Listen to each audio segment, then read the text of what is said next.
Welcome to another Algebra 1 lesson. Today we're going to look at functions that you need to be proficient in for your Common Core exam in June. There are 6 functions you need to master, starting with linear, quadratic, exponential, square root, piecewise, and absolute value. We've talked about linear. Today we're going to talk about quadratic.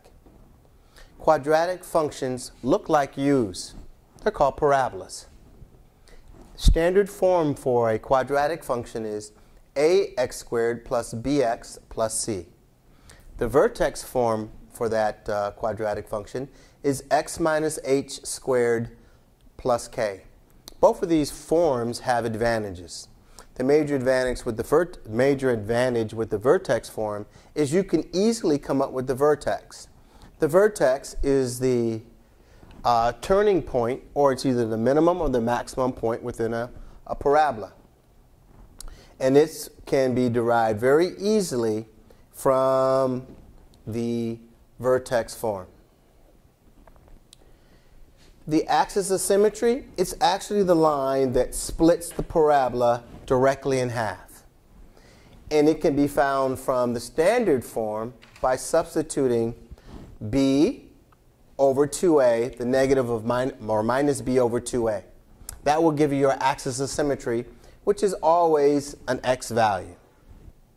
The domain of every parabola is the set of x values that it can possibly be. For a domain, for a quadratic, it's always the set of all real numbers. If I want to write it in interval notation, it would be from negative infinity to positive infinity. The range for a quadratic function, it's y values. And if you look at this particular parabola, it's all values greater than or equal to 0. Okay? Here are a couple of examples. And what I want to do is talk through with you the vertex form, axis of symmetry, whether it's a maximum or minimum point, and talk about the domain and range. The vertex is always the turning point. It's either a minimum or a maximum. In this case, this is my vertex.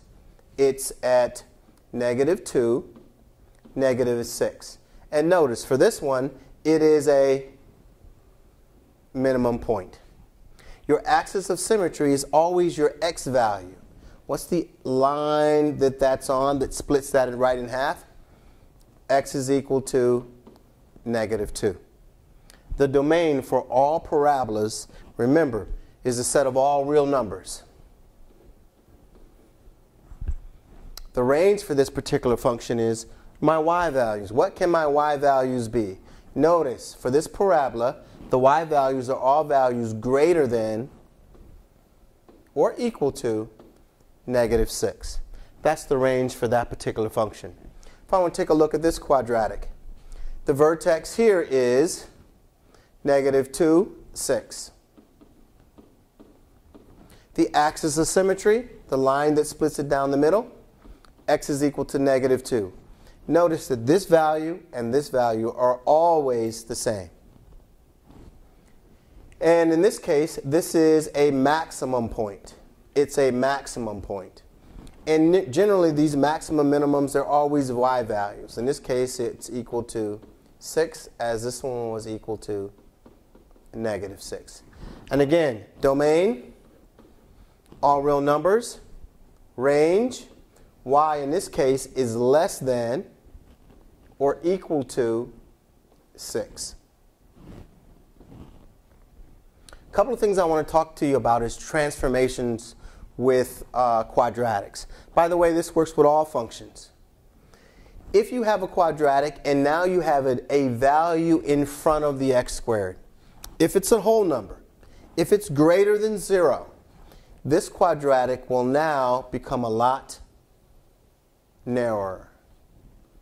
So if I had, say, if this is x squared, let's say this is 2x squared. This is not drawn to scale. This is just an example for you.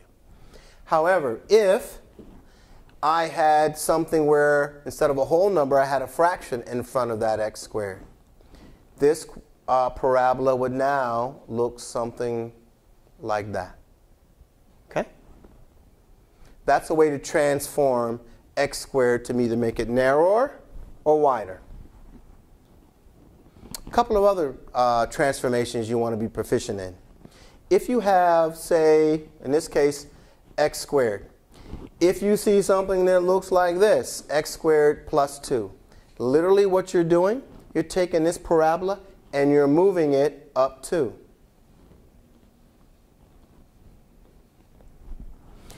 And if you saw something that looked like this, what do you think we would do? Move it down 3. So here it's made narrower or wider. Here it's moved up or down. The last choice is if you have a variable with or a letter within or a number within x squared, what's going to happen is it's going to move it left or right. If you have the number within the parentheses a positive number, it moves it to the left too. So I'm going to take this parabola and shift it over 2 units. Conversely, if I have a minus 2, what I'm going to do is take this parabola and shift it to the right 2 units. Okay? I hope that helps you better understand quadratic functions, one that you need to be proficient on when you take that exam in June. Stay tuned for our next lesson. Thank you.